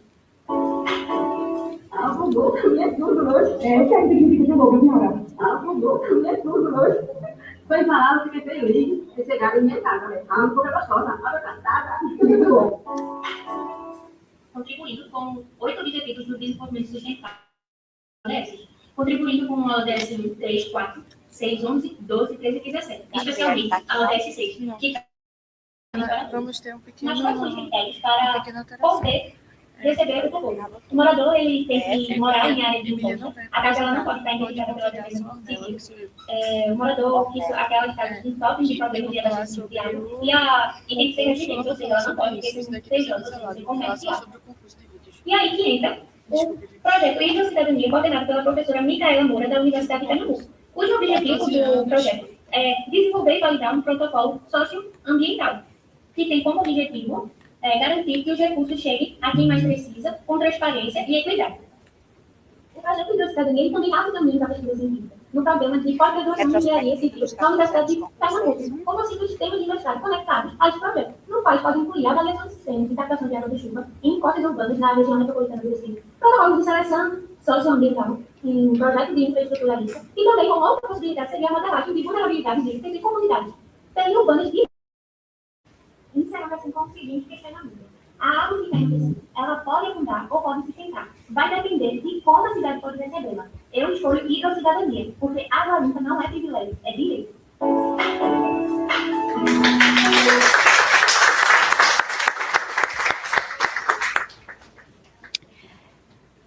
Gabriela e Joana não se encontram, né? Então, parabenizando novamente os autores e autoras. Esses trabalhos ilustram como o visual pode traduzir desafios complexos da sustentabilidade em mensagens claras, sensíveis e mobilizadoras.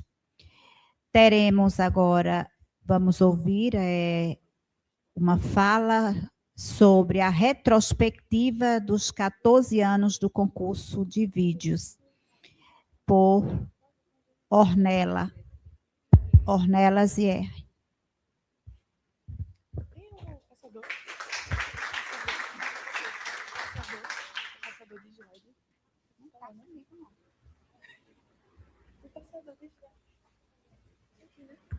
Olá, gente. Muito boa tarde a todos. Eu me chamo Ornella, sou aluna da disciplina de TAIS, aluna do doutorado, e hoje eu vou trazer para vocês uma retrospectiva do concurso de vídeos, que esse ano está completando seus 14 anos, e é muito importante e estamos muito felizes pela presença de cada um. É muito importante a gente poder prospectar para a comunidade, vindo, né, de uma origem da construção civil, que é um setor que impacta fortemente todos os pilares da sustentabilidade. Então, trazendo aqui para vocês as últimas edições que tivemos ao longo desses 14 anos. A edição de 2021, o vídeo premiado foi o papel do engenheiro e arquiteto no aspecto social, que é um pilar da sustentabilidade pouco abordada. Na edição de 2022, foi uma peça de fantoche, inclusive trazendo, né, esse viés criativo, para como poder contextualizar o caso do edifício Holiday. Na edição de 2023, falou um pouco sobre o ciclo do lixo, e embaixo de cada vídeo vocês podem dar uma olhada e ler através do QR Code para ter acesso a cada vídeo. Na edição de 2024, tivemos também, através do aspecto social, os impactos urbanísticos do Nova Paulista PE. E, por fim, na última edição de 2025, Adobe Construindo o Futuro com a Terra do Presente. E hoje estamos aqui, né, para prestigiar a edição de 2026, que foi a 14ª edição do concurso de vídeos, e que teve como organizadores desse evento e de todo a programação, enfim, a contextualização desse concurso desse ano, Adriana, graduanda de Engenharia Civil, Luiz, mestrando, e Ornella, doutoranda. O 14º concurso de vídeos recebeu 32 vídeos, foram submetidos, e através deles tiveram cerca de 39 autores, contabilizando entre autores e coautores, 48 avaliadores e mais de 96 minutos de vídeo abordando sobre as temáticas super atuais.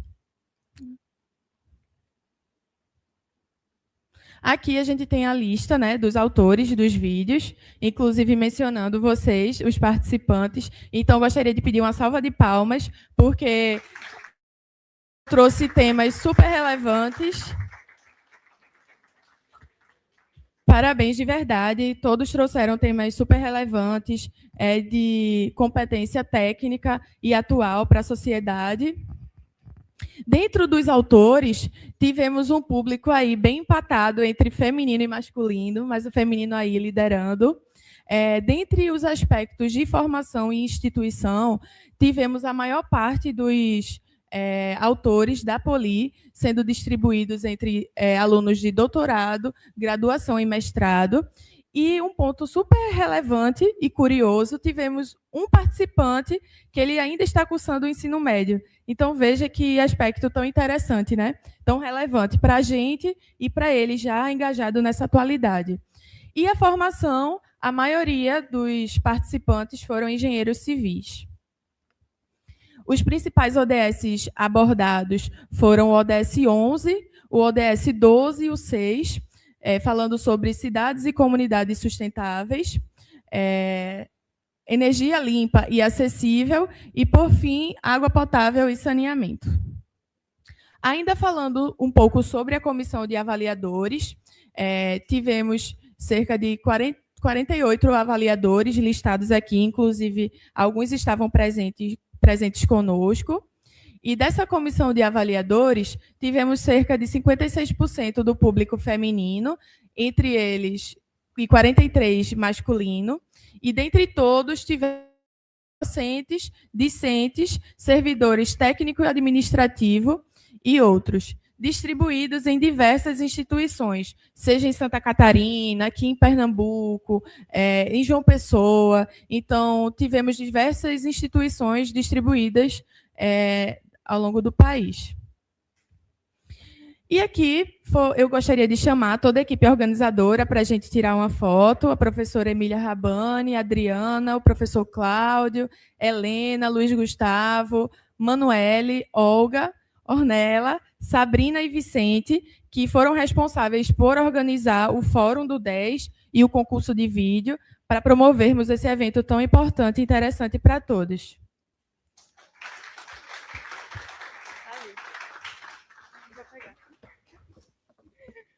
Ai, meu Deus, eu amo a loucura.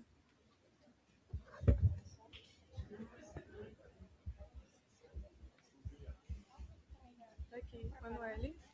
Eita, tem um certificado. Luiz Gustavo. Vicente. Peraí.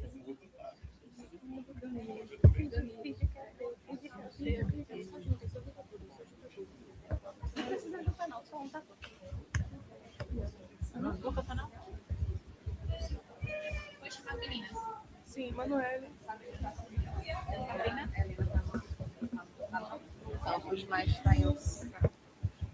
Eu tô com dois aqui.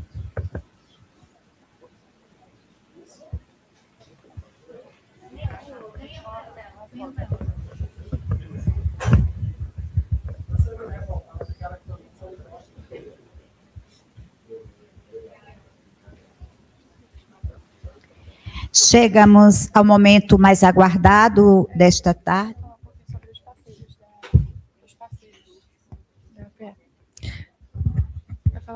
E aqui, para finalizar, falando um pouco sobre os parceiros do concurso de vídeos, tivemos a realização, né, a colaboração do PEC, SESEC, PROEC, aliado ao grupo do 10.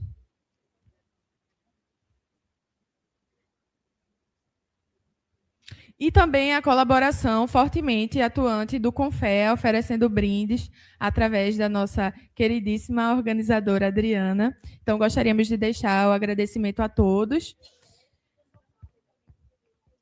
Sim, o PEC, sim. Não esquecendo, né, não menos importante, pelo contrário, o PEC e o professor Cláudio, que contribuiu com diversos livros, que já teremos sorteios. Todos vocês possam se sentir acolhidos e trabalhando com o tema tão importante. Obrigada. Chegamos ao momento mais aguardado desta tarde, com a premiação dos 3 primeiros colocados do 14º concurso de vídeos sobre sustentabilidade. O vídeo, iniciaremos pelo terceiro. O vídeo classificado em terceiro lugar é o vídeo intitulado Mobilidade é Dignidade, de autoria de Danilo Abidon de Araújo, com coautoria de Vicente Estevão da Silva Neto. Vamos assistir o vídeo.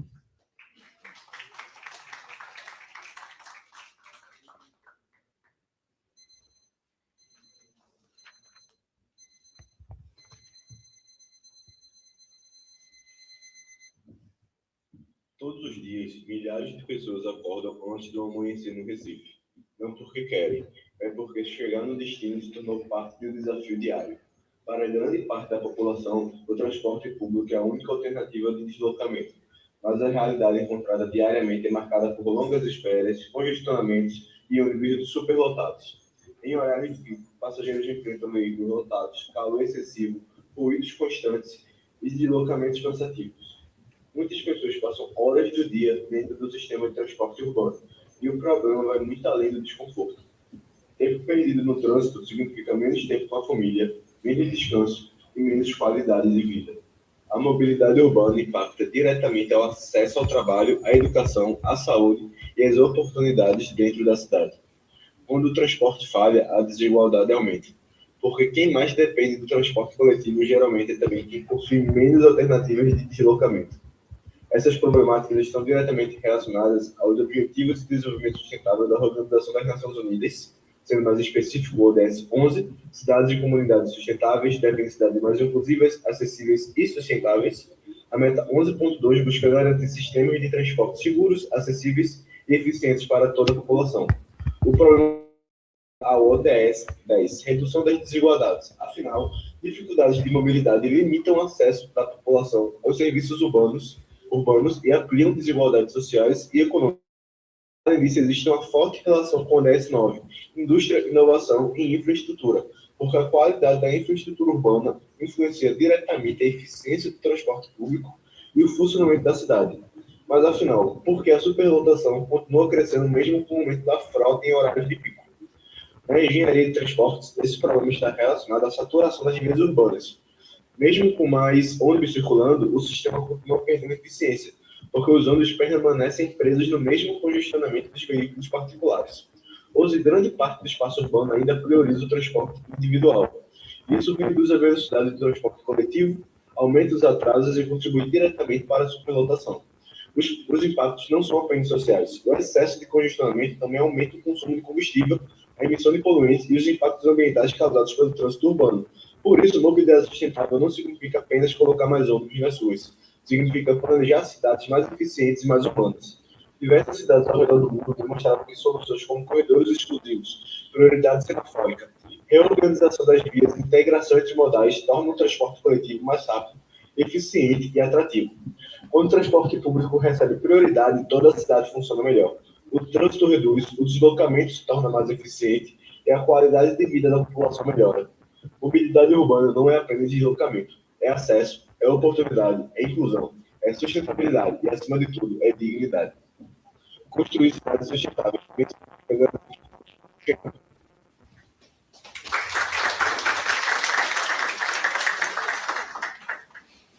Convidamos Danilo Abidon e Vicente Estevão para receberem os certificados do terceiro lugar.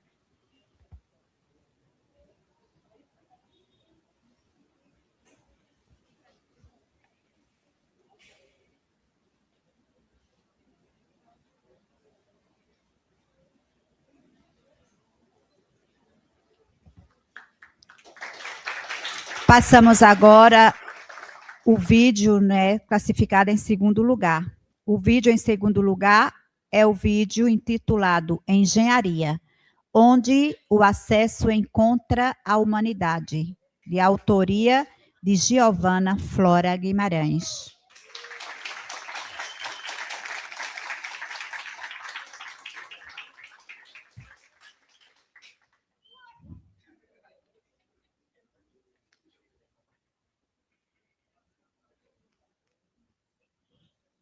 Esse vídeo contém closed captions e audiodescrição, porque a acessibilidade também deve existir no audiovisual.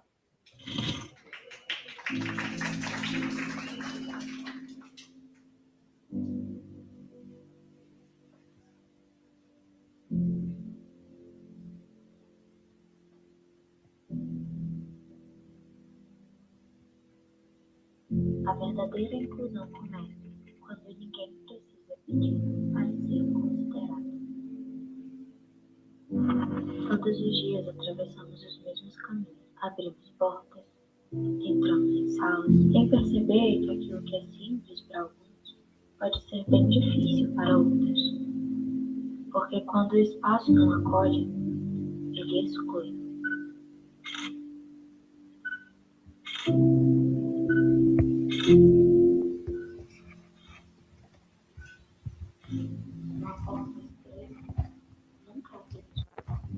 Talvez a minha barreira não seja física, mas a sensação silenciosa de não ter sido considerada. Por muito tempo, a acessibilidade foi tratada como pecado. Mas para milhares de pessoas, ela significa independência, dignidade e permissão. Excluir alguém nem sempre exige palavras. Às vezes, basta um corredor estreito, uma rampa inexistente ou um banheiro impossível de usar. Engenharia não deveria ser apenas sobre projetos, mas sobre pessoas. Projetar acessibilidade é projetar respeito, é transformar projetos em acolhimento, espaços em pertencimento.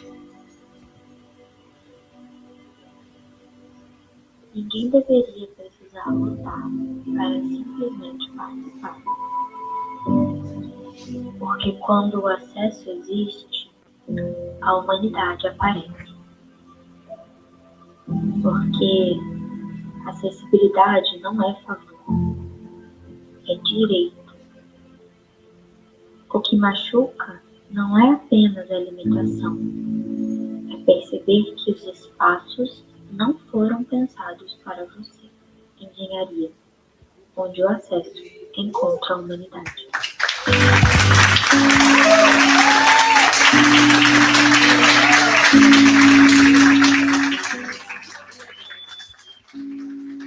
Convidamos Irã e Andréa para entregar o certificado a Giovana Flora.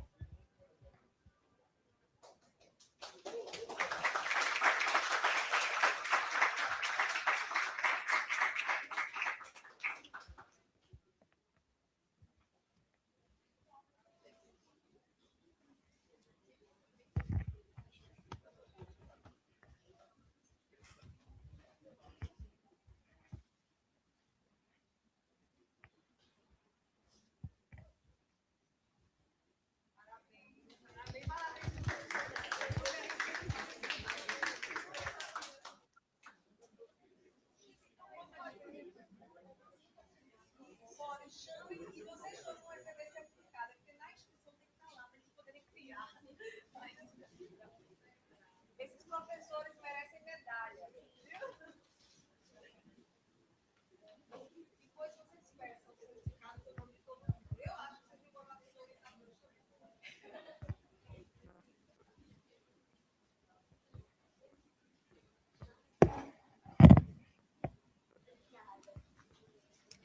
E finalmente conheceremos o vídeo vencedor desta edição do 14º concurso de vídeo sobre sustentabilidade 10 UPE 2026. O vídeo classificado em primeiro lugar é o vídeo intitulado Promorar, Transformação Urbana Sustentável, de autoria de Bárbara Pinto Vilar.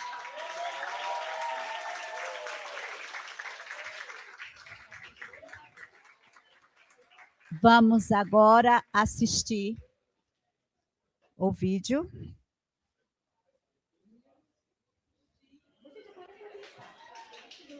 Podem promover a sustentabilidade, se apresenta o Promorar Recife, programa que soluciona desafios ambientais, sociais e urbanos.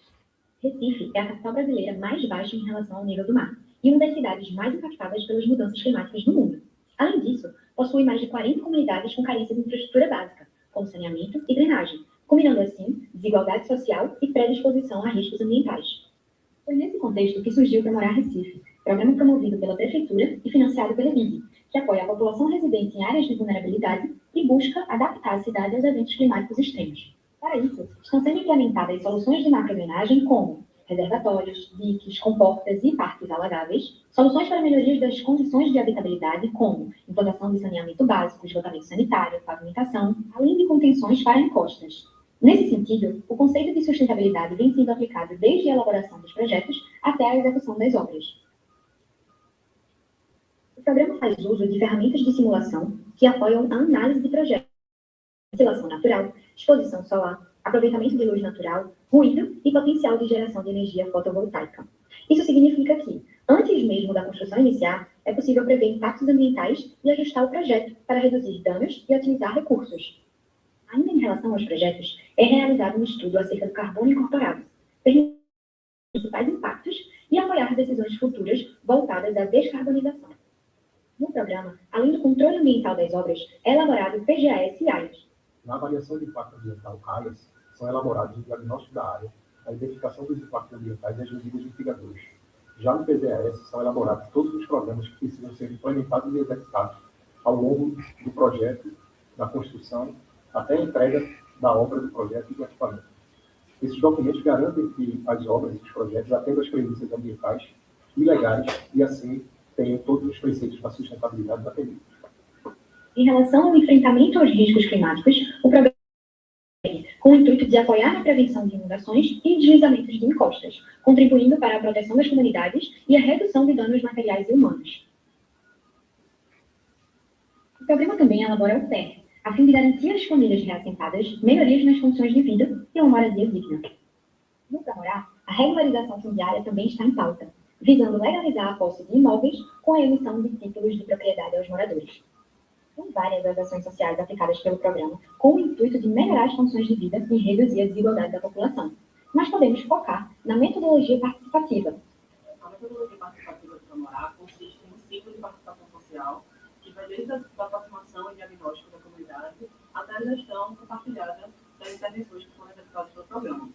Isso tudo é feito com muita participação social e colocando a população no centro da tomada de decisão, através de processos de escuta, validação, consultas públicas e outras atividades.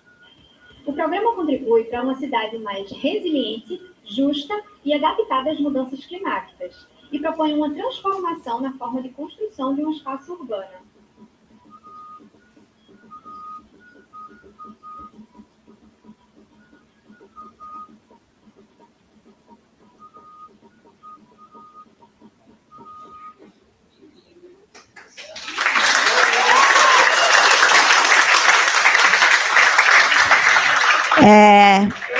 Convidamos Bárbara para receber o certificado.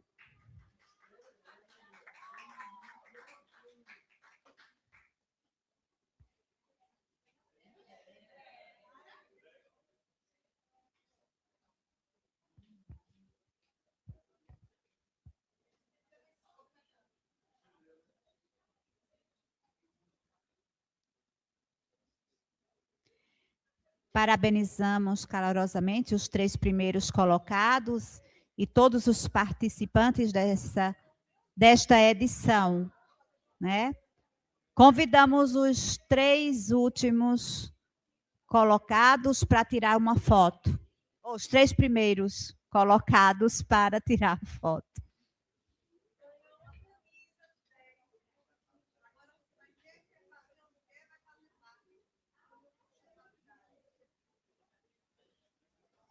Tirar a foto, Bárbara, os 3. Os 3 primeiros colocados.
Agora realizaremos o sorteio, né, de brindes entre os participantes presentes. Na recepção, cada um recebeu um número e o sorteio será feito neste momento. Pedimos que fiquem atentos.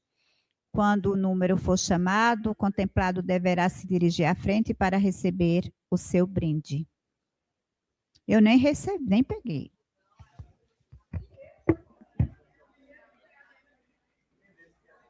Como vai ser esse sorteio?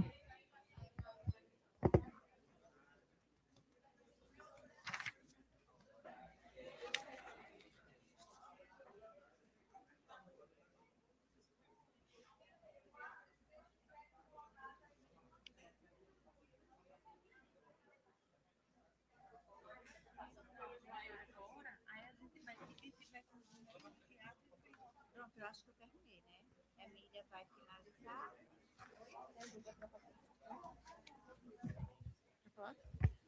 Vai sortear 10? Pronto. Tá. Gente, iremos fazer o sorteio através do site. Só tivemos um detalhe técnicozinho. Os papéis não foram distribuídos em ordem. E aí faremos o sorteio de 10. Quem tiver o número selecionado se dirige aqui à frente. E aí, os números que não foram entregues a alguém, a gente repete novamente até achar um sorteado, para todos serem contemplados. Tá certo? Pronto. Pode, professor. Agora, pode dar. Vamos. Então, vamos lá. 3... Foi a partir do... Ô, Adri, entre 1 e 80.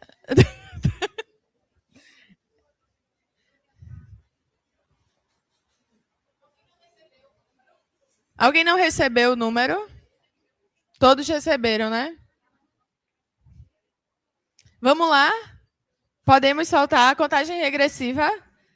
3, 2, 1. Eu acho que ele faz contagem regressiva. Mas vamos lá. Já.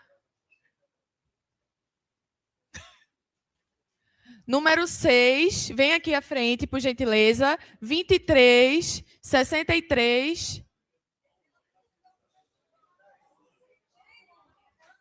Calma, Bruno. Pode se dirigir aqui à frente, quem recebeu. 3, 24, 14, 1, 43, 71 e 10. Fica aí, amigo. 23, certo? Mais alguém que foi sorteado? Mais alguém?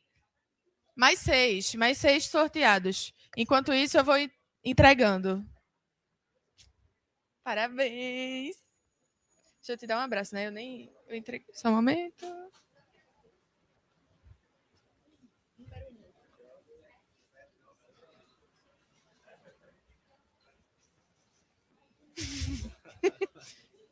Aqui. Fica aí, só um pouquinho. Número 7, número 37, 74, 36, 39, 9 e 40. Conseguiu? Mentira! Que decepção para mim. Certo? Ok, pode ficar ali, eu vou entregar o prêmio de vocês. Cadê o papelzinho? 39. 1, 2, 3, 4, 5. 2. Parabéns. Fica aí só um pouquinho, por favor. Mais 2, eu acredito. Mais 2. Pelo amor de Deus, tem que vir o meu número. Por favor, 14. 79 e 28. Conseguiu? Falta um ainda. Bota aí, 14. Bota 14 aí, por favor. 53 e 66. De novo. 14 foi?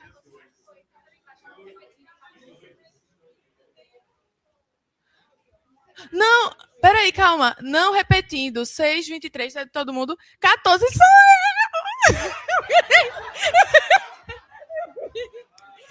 Aqui, viu? Não. Obrigada, foi por graças a... Sim, vamos.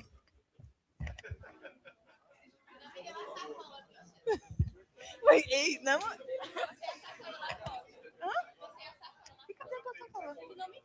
Então vou pegar, peraí.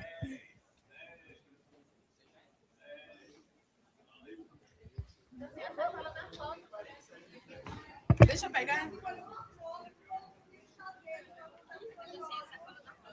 então eu acho que alguém fica com essa.